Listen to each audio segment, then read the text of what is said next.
네, 이번에는 유럽 경제와 정치의 중심축이죠. 독일로 한번 가봅니다. 또 말씀 주실 분으로 한국 독일 네트워크의 이종희 부이사장 나왔습니다. 어서 오십시오. 안녕하세요. 네, 앞서 멕시코의 셰인바움이 압도적인 지지로 대통령 자리에 오른 반면에 독일의 상황은 조금 달라 보입니다.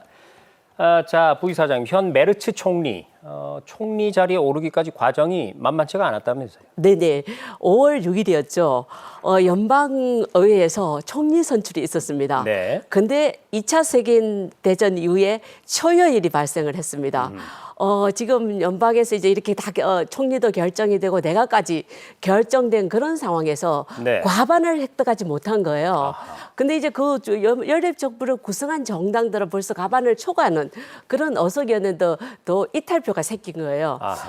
그래서 이제 어쩔 수 없이 오후에 다시 재투표를 한 거죠. 네. 그렇게 해서 겨우겨우 통과하는 그런 사태가 벌어졌습니다. 그렇군요. 마치 일본의 다카이치 총리가 공명당이 이탈을 해서 또 유신회를 끌어들이고 그렇죠. 그런 어떤 과정이 또 떠오르네요. 네네. 자, 우리에게는 사실 독일 총리하면 일단 떠오르는 인물이 익숙한 그 메르켈 전 총리입니다. 맞습니다. 16년 동안이나 독일을 이끌면서 유럽의 리더다 뭐 이런 별명까지 붙었던 인물인데 메르츠 총리는 바로 그 메르켈 총리의 당내 라이벌이자 숙적으로 불리거든요. 이 메르츠 총리 어떤 사람입니까? 네, 메르츠 총리는 잘 말씀하신 대로 메르켈 총리와 동갑내기입니다. 네. 1955년생이죠.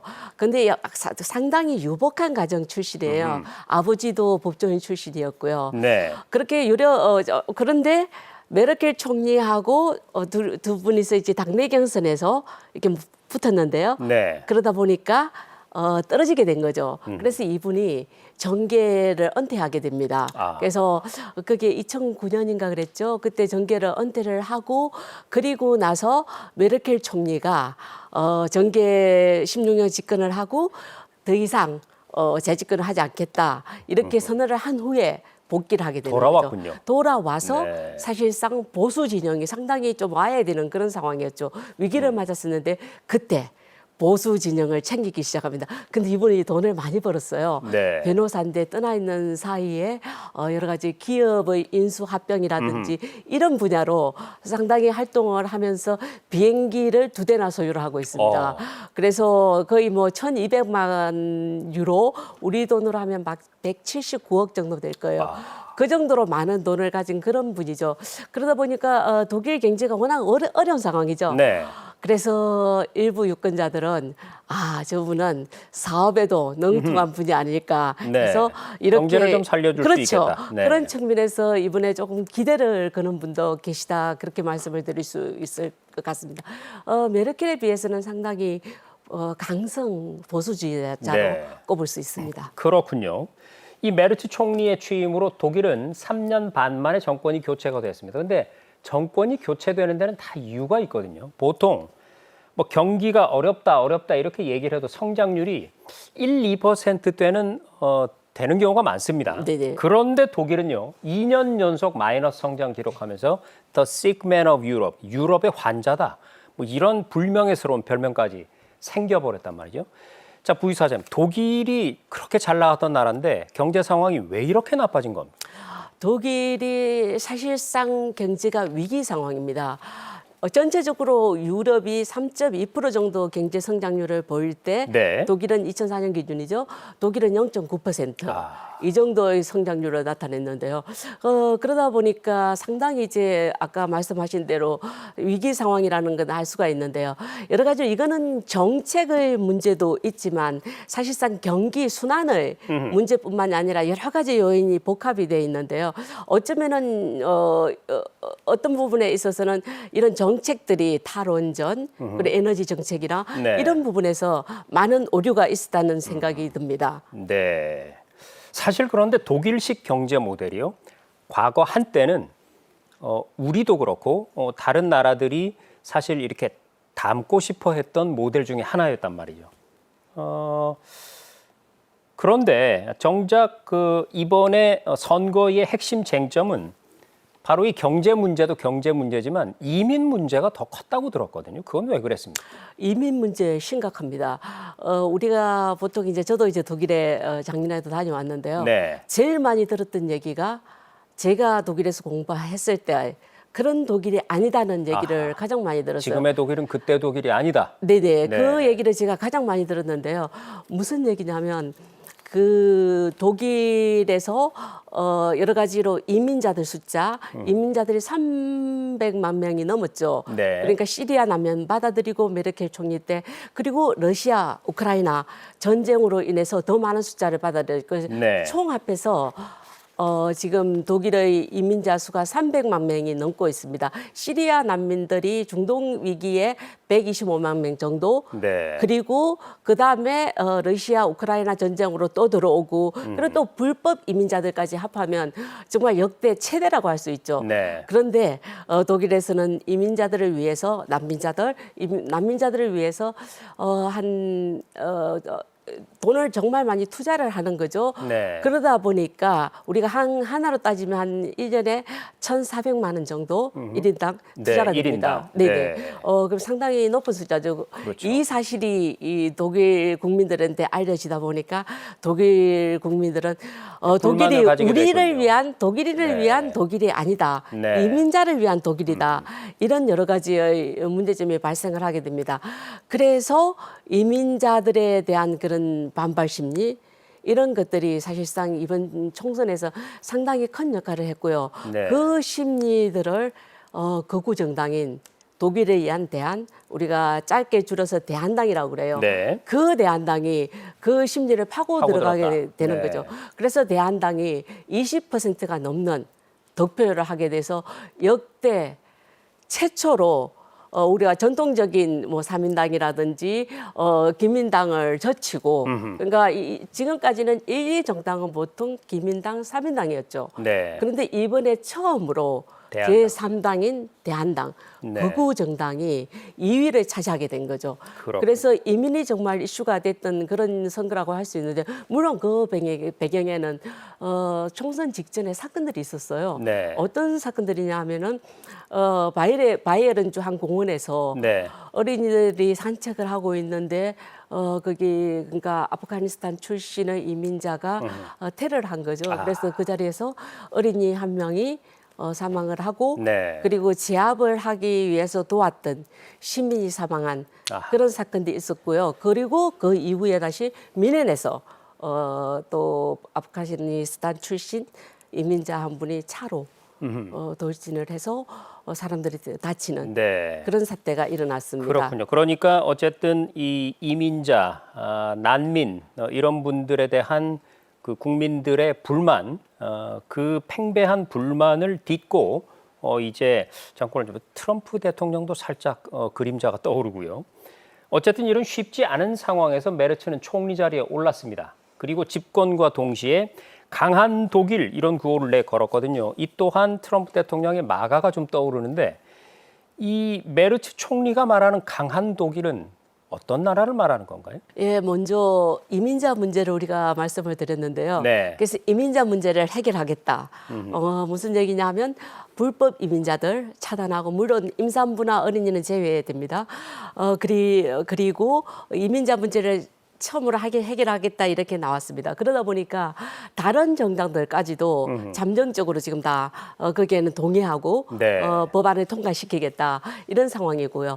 그다음에 두 번째로 강한 국방을 내세우고 있죠.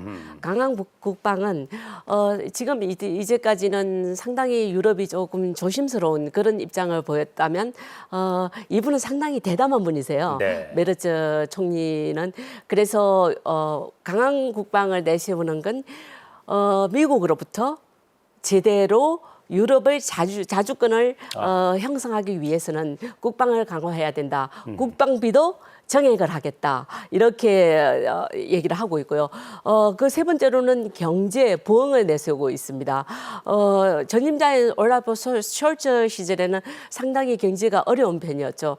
근데 이분의 강점은 또 이렇게 돈을 많이 번 그렇죠. 그런 네, 분이시죠. 성공한 비즈니스맨. 예. 그러다 보니까 경제 부흥을 내세우고 있죠. 그래서 이런 정책들을 통해서 독일을 정말 강한 독일로 만들겠다 이런 공약을 하고 있고 그리고 실질적으로 그런 정책들을 추진을 하고 있고요. 네. 그래서 경제 부흥을 위해서 지금 눈에 띄는 점은 기업인 출신 장관들을 기용을 했습니다. 그렇군요. 네. 그래서 기업인 출신 두 분이 지금 장관으로 들어와서 에너지를 담당하는 그 부서의 장관도 기업인 출신이고 그리고 새로운 디지털 분야를 담당할 그런 분도 지금 기업인 출신으로 이렇게 돼 있는데 그분들이 물론 정당에서 자문도 했던 분들이고 그리고 여성분 한 분은 정치인으로서 또 그 정당에서 활동도 했던 그런 분들입니다. 네, 그렇군요. 이민자 문제 해결, 강한 국방, 그리고 경제 부흥 이렇게 세 가지가 강한 독일의 내용이었습니다. 그런데 또 하나 흥미로운 점이요. 아까도 부이사장님께서 말씀을 주셨지만 이번 선거에 진짜 승자가 따로 있다 이런 얘기가 있더군요. 그게 네네. 바로 강경 우파 정당인 독일을 위한 대안, 줄여서 대안당.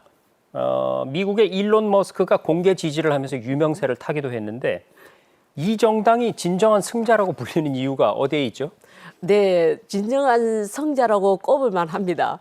왜냐하면 처음으로 제2차 세계대전 이후에 처음으로 네. 제2 정당을 자리에 올랐죠, 그죠? 2등을 네. 한 거죠. 네. 총선에서 이 정당은 독일을 위한 대안이라고 이렇게 얘기를 하면 대안당은 2013년에 유로존의 여러 가지 위기가 생겼을 때 유로존에 반대하는 그런 정책을 내세우면서 출범을 했습니다. 네.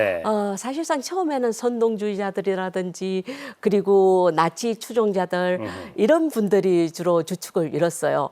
그런데 이번에 어떻게 이렇게 성공을 했느냐?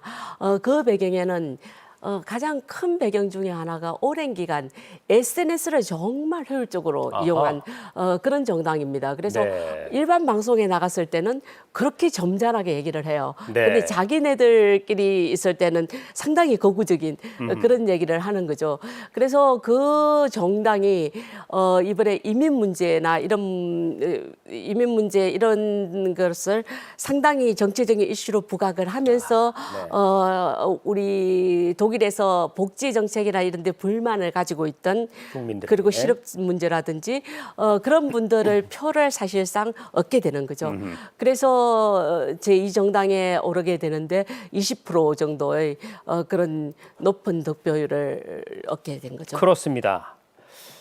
여러분 그 대안당을 이끄는 인물 역시 여성이죠. 알리스 바이델 이 이름도 잘 기억해 두시기 바랍니다.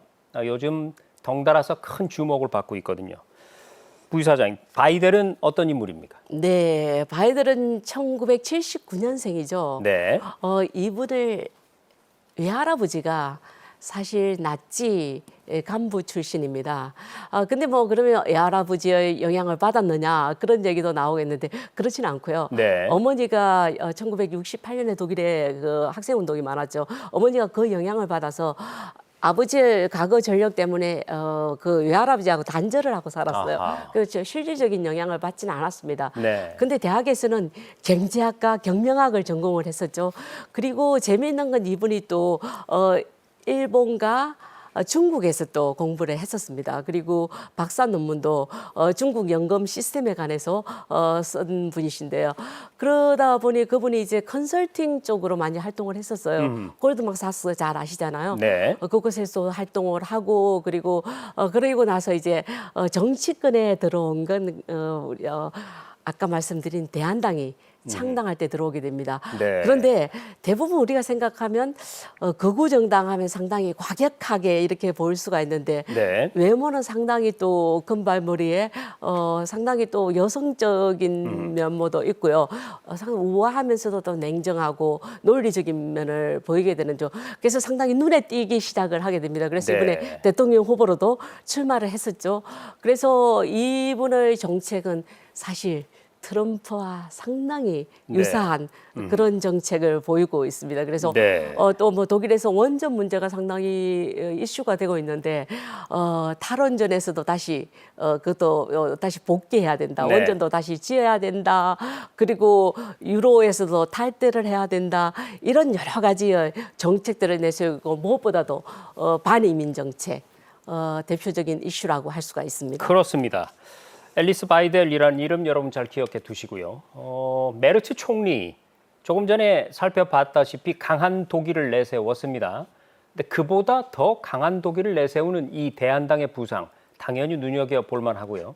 자, 그런데 조금 전에 부의사장 말씀하셨듯이 이 보수 성향의 트럼프 대통령과 결이 비슷해요. 그래서 호흡이 잘 맞을 것 같기도 하고 아니면 사사건건 부딪힐 것 같기도 하고 어떻게 보세요? 좋은 질문이신데요. 지금 당선이 되자마자 네. 미국 측에서는 트럼프는 상당히 환영의 입장을 나타냈죠.